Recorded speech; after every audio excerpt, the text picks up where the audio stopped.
Исклучително одговорен пристап од сите колеги во владата. Вака министерот за финансии соопшти како што рече добрата вест на форумот Стодена влада, дека јавниот долг во првиот квартал од годинава се намалил на 57,1% од брутодомашниот производ и заслугата ја препиша на владата. Кажа и дека тоа отвара простор од дополнителни 454 милиони евра за справување со кризата и буџетскиот дефицит кој ќе расте. Имаме добра вест.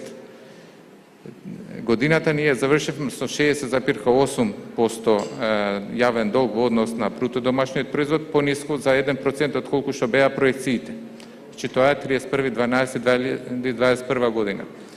31 март 2022 година јавниот долг е 57,1% од брутодомашниот производ. Тоа се 3,7% поени пониско од тоа што беше во декември.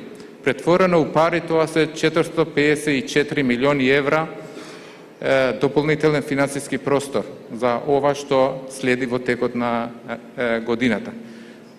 Исклучително одговорен пристап од страна на сите колеги во владата.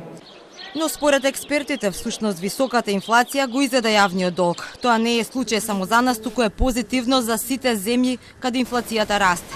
Или пластично, инфлацијата ја намалува реалната вредност на парите. Со исти пари може да се купи помалку. Истото се случува и со долгот. Има ист износ на долг кој помалку вреди. Инфлацијата сепак има еден позитивен ефект, има една позитивна страна, а тоа е што ги јаде долговите. И поради тоа што сега има повисока инфлација и оваа година и во наредните години се очекува да има малку повисока инфлација од претходно, тоа ќе значи дека јавниот долг малку ќе се намали. И во услови на инфлација тоа и дава простор, им дава простор секогаш на државите да се задолжуваат малку повеќе затоа што јавниот долг ќе се намали од страна на инфлацијата.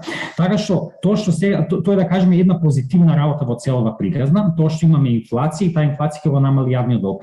Јовановиќ вели дека практично ние должиме исто пари номинално, односно уште должиме 7 милиарди евра како претходно, но тоа е помал процент од нашиот брутодомашен производ зашто инфлацијата го зголемила номиналниот БДП поради повисоките цени. Или пластично, ако јавниот долг е 7 милиарди евра, а номиналниот БДП е 10 милиарди, значи дека задолженоста е 70%, но ако има инфлација од 10%, номиналниот БДП ќе стане 11 милиарди евра, но задолженоста ќе се намали на 64% од брутодомашниот производ.